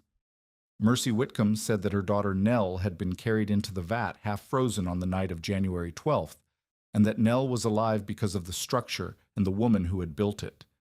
She said it plainly, the way she said everything, and the plainness made it impossible to argue with. Alma Rusk said that Marta had walked into the schoolhouse during a cold snap and made it livable in 30 minutes using principles she had learned from the vat. Alma said that the school now had a fire shield, a sealed north wall, and a controlled draft intake, all installed on Marta's advice. She said the children were warmer this winter than they had been last winter, and that this was because of one person. Orrin Whitcomb said that he had been inside the vat on the night of the blizzard, and that it was warmer than his own farmhouse. He said he had burned less wood than his wife had burned in the same hours. He said these things looking at Dieter because Orrin had also been inside the vat that night, and Orrin remembered who had arrived last and who had not spoken. Pfennig asked Dieter if he wished to respond to the testimony. Dieter looked at his father. Conrad sat with his hands on his knees and his mouth set in a line. He did not nod. He did not shake his head. He looked at the desk. Dieter said, "The smoke leaves low and the air enters high." The room was quiet. Pfennig looked at Marta. "The smoke leaves high," Marta said. "The air enters low. That is how draft works. Hot air rises, cool air sinks. If you build it the other way, the smoke fills the room and the fire dies." She said it without anger. She said it the way a teacher corrects a student's answer, gently, because the error was honest, even if the intent behind it was not. The gentleness was worse than anger would have been. Anger would have given Dieter something to push against. Gentleness gave him nothing except the sound of his own mistake in a room full of people who knew the difference. Pfennig ruled that the structure met the territorial requirements for habitation. He recorded the brewery parcel as Marta Kappel-Voss's claimed residence, effective from the date of Torsten's survey. Dieter's objection was denied. Conrad Voss stood up slowly. He looked at Marta for the first time since the probate meeting. He did not apologize. He did not congratulate. He said, "We will keep the farmhouse. You keep the brewery lot. The hardware bill is settled." The hardware bill, $41.60 that Anton had owed at death, had been hanging over Marta for 15 months. Conrad's settlement erased it. The gesture was not generous. It was a man cutting his losses. Ottilie Voss left the hearing room without speaking to Marta. But 3 weeks later, a wool coat appeared on the vestibule shelf, folded neatly, sized for a 6-year-old girl. There was no note. There did not need to be. Lena wore the coat every day that winter. She never asked where it came from. Marta never told her. Jonas Ram arrived in the settlement in the spring of 1889, driving a freight wagon loaded with planed lumber for a homesteader who had ordered it from Bismarck. He was 36, widowed, a carpenter by trade who had built freight wagons in St. Paul before his wife died of typhoid, and the city became a place he could not stand to live in. He had come west the way many men came west, not towards something but away from something, hoping the distance would make the weight lighter. It had not, but the work was steady, and steady work was the only medicine he trusted. He stopped at the brewery yard because the road forked, and he was not sure which track led to the homesteader's claim. He saw the vat, the vestibule, the stovepipe, the drainage trench, the stacked woodpile. He saw Marta splitting kindling with an axe that needed sharpening and a technique that did not. Jonas was a man who noticed how people used tools, the angle of the axe, the position of the feet, the follow-through of the arms. These told him more about a person than conversation could. Marta split kindling the way a carpenter squared a beam, controlled, efficient, unhurried, with the confidence of someone who had done it 1,000 times and expected to do it 1,000 more. He asked for directions. Marta gave them. He thanked her and drove on. He delivered the lumber, collected his payment, and drove back along the river road. When he passed the brewery yard again, he slowed his horses and looked at the vat. He came back 3 days later with a load of scrap planks, offcuts from a framing job in Bismarck, too short for construction, too good to burn. He offered them to Marta for the vestibule, which he could see needed reinforcing where the corner posts met the ground. Marta looked at the planks. She looked at Jonas. She said, "What do you want for them?" "Nothing. They are scraps." "Scraps have value. What do you want?" Jonas considered this. "I want to know how the stovepipe draws in wind. I have built 3 cabins, and the pipe smokes in everyone." Marta showed him. She showed him the tin collar, the clay packing, the height of the pipe above the roofline, the angle of the intake relative to the prevailing wind. Jonas listened the way a carpenter listens, with his hands as well as his ears touching the pipe, feeling the draw, measuring the clearances with his fingers. "Your cabins smoke because the pipe is too short and the intake is uncontrolled," Marta said. "Add 2 feet of pipe and a sliding plate on the stove door. The smoking will stop." Jonas said, "I have been building cabins for 11 years. No one has told me that." "No one told me either," Marta said. "A cooper told me." He came back the following week to help reinforce the vestibule. He brought his own tools, a framing hammer, a brace and bit, a square adze. and he worked beside Marta for a full day without suggesting improvements or correcting her measurements. When she marked a cut, he cut where she marked. When she said a joint needed a peg instead of a nail, he bored the hole without asking why. This was how courtship happened between people who had both lost too much to waste time on performance. Jonas respected Marta's measurements. Marta respected Jonas's joinery. They built a vestibule corner together, and the corner was square, and the squareness said everything that needed to be said about whether they could build anything else together. Jonas did not move into the vat. He built a small room beside it, 8 feet by 10 feet, framed and sided, with a proper door and a window that faced south. He used Marta's principles: tight seams, a fire shield behind the stove, a controlled draft intake, a sliding plate. The room was connected to the vestibule so that passage between the two spaces did not require going outside. The vat remained the heart. The room was an addition, the way a wing is added to a building that has already proved itself sound. They married in the autumn of 1889 in a ceremony that Mercy Whitcomb attended and Ottilie Voss did not. Torsten Brekke served as witness. Lena held Bastian's hand. Jonas moved his tools into the new room and hung his framing square on a nail beside the door, where it stayed for the rest of his life. Their partnership was practical and tender in the way that frontier partnerships had to be, built on shared labor, shared meals, shared silences during long winter evenings when the stove breathed and the oak walls held. Jonas never called the vat foolish. He never suggested replacing it. He understood, the way a carpenter understands, that the structure had earned its place, and that the woman who had built it inside had earned hers. By the early 1890s, the brewery yard had become a place people came to. They called it the roundhouse yard, though the vat was not round but cylindrical, and the yard was not a yard but a collection of structures that had grown around the original vessel the way a town grows around a well. The vat, the vestibule, Jonas's room, a lean-to workshop where Marta repaired barrels and built insulated feed bins from salvaged staves, a covered woodpile, a chicken house made from half a hogshead barrel, lined with straw, warm enough to keep hens laying through December. Marta sold feed bins to homesteaders who had lost grain to freeze damage. She sold storm cupboards, the insulated barrel boxes Roman had taught her to make, to families who needed cold storage that did not freeze solid in January. She taught winter sealing methods to anyone who asked, how to find drafts with a candle flame, how to hang a fire shield, how to size a draft intake, how to calculate the wood consumption of a room by measuring its volume and counting its seams. She kept a guest bunk inside the old vat for travelers caught between town and the river road. The bunk was a plank shelf, 3 feet wide, with a wool blanket and a cedar shaving pillow. Travelers who slept there in winter reported the same thing. The curved oak walls held warmth like a cupped hand, and the sound of the wind outside was not frightening but distant, as if the storm were happening in another country. The vat was no longer a symbol of exile. It was a workshop, a storm room, a guest house, and proof that shelter was not about size or expense, or the approval of men who measured worth in acres and framing lumber. Shelter was about understanding what heat did and where it went and how to keep it where it was needed. Families in the settlement stopped measuring winter safety only by cords of wood.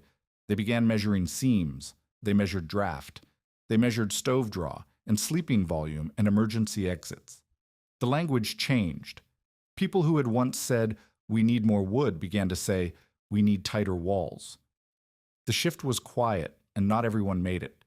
But enough people did that the winters of the early 90s, which were no milder than the winters of the 80s, killed fewer settlers along the river road than anyone expected. Marta and Jonas raised Lena and Bastian in the roundhouse yard.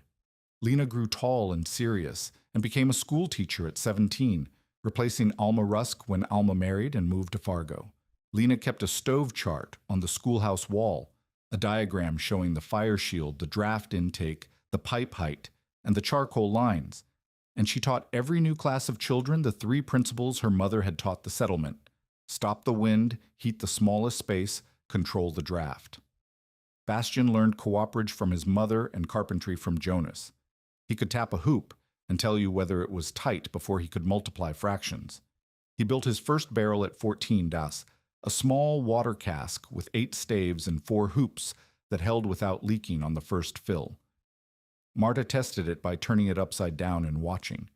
Not a drop. She handed him Roman's driver and said, "This transfers again when you are ready." Jonas added rooms as the years required. A proper kitchen, a second bedroom when Lena needed privacy, a cold room dug into the hillside behind the workshop.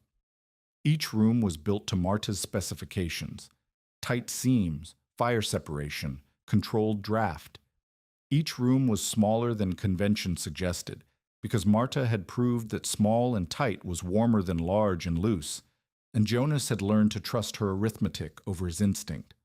The vat remained. Years darkened the whitewash. The hoops developed a patina of rust that Marta oiled every spring with lard and turpentine. The plank floor was replaced twice, once when Bastian was 10 and the original boards had worn through at the stove hearth, and once when Lena's eldest child, a girl named Ragna, carved her name into the floorboard with a kitchen knife, and Marta decided the floor was due anyway. Marta lived into old age on the brewery parcel that Conrad Voss had given her as an insult. She outlived Conrad, who died in 1894 of pneumonia in the farmhouse that had never been warm enough. She outlived Ottilie, who moved to St. Paul after Conrad's death and never returned. She outlived Dieter, who sold his share of the Voss land in 1891 and went to Montana to work in copper mining, where he was never heard from again. She did not outlive the vat. The oak held. The hoops held. The joints that her father had taught her to respect and Roman had taught her to hear remained tight through 30 winters and 30 springs, each one testing the wood, and each one proving that the wood remembered what it had been built to do. In her later years, Marta developed a habit that Jonas and the children noticed but never questioned. Before every storm, before every drop in temperature, every shift of wind from northwest to north, she would walk to the vat, press her palm against the outer wall, and listen, not with her ear, with her hand. She was reading the wood the way Roman had taught her, feeling for the faint vibrations that told her whether the staves were working, whether the hoops were singing, whether the vessel was ready for what was coming. It always was. Within 3 winters of the blizzard of 1888, at least 24 households along the river road had adopted some version of Marta's principles. Not the vat itself. Few people had access to a 15-foot coopered oak cylinder, and that was never the lesson. The lesson was that shelter began by stopping the wind, that the smallest tight space was warmer than the largest loose one, and that a fire without controlled draft was a fire that wasted everything it burned. Some families sealed one room and abandoned the rest for winter. Some built fire shields from flattened tin cans. Some packed snow against their north walls every November, the way Marta had taught Alma's students. One man, Peter Haugen, rebuilt his sod house with a draft intake and a sliding plate, and reported that his wood consumption dropped by 1/3. The details varied. The physics did not. Marta Kappel-Voss lived out her life on the narrow strip along the Missouri River bottoms where a brewery had burned and a vat had not. She tapped hoops before storms. She taught grandchildren to read the grain of oak by running their fingers along the stave. She sharpened Roman's driver once a year on a whetstone Jonas had given her, and she kept it in her coat pocket in winter where it stayed warm. She died in the spring of 1912 in the room Jonas had built beside the vat, with Lena holding one hand and Bastian holding the other, and the stove drawing steady in the next room. On a January night in 1888, the temperature in Burleigh County, Dakota Territory, dropped past 20 degrees below zero, and the wind drove snow so hard that a man died 20 yards from his own door. In a back office in Bismarck, 14 months before that night, Conrad Voss had looked at a widow with 2 children and said, "A woman who wants land can sleep in what is left of it." She did. She slept in what was left: 3-inch oak walls, iron hoops, a bunghole, and a shape designed to hold what was put inside it. She slept in it, and heated it, and raised children in it, and sheltered her enemies in it, and taught a settlement that the thing everyone mistook for trash was the tightest, warmest, most unbreakable room on the river road.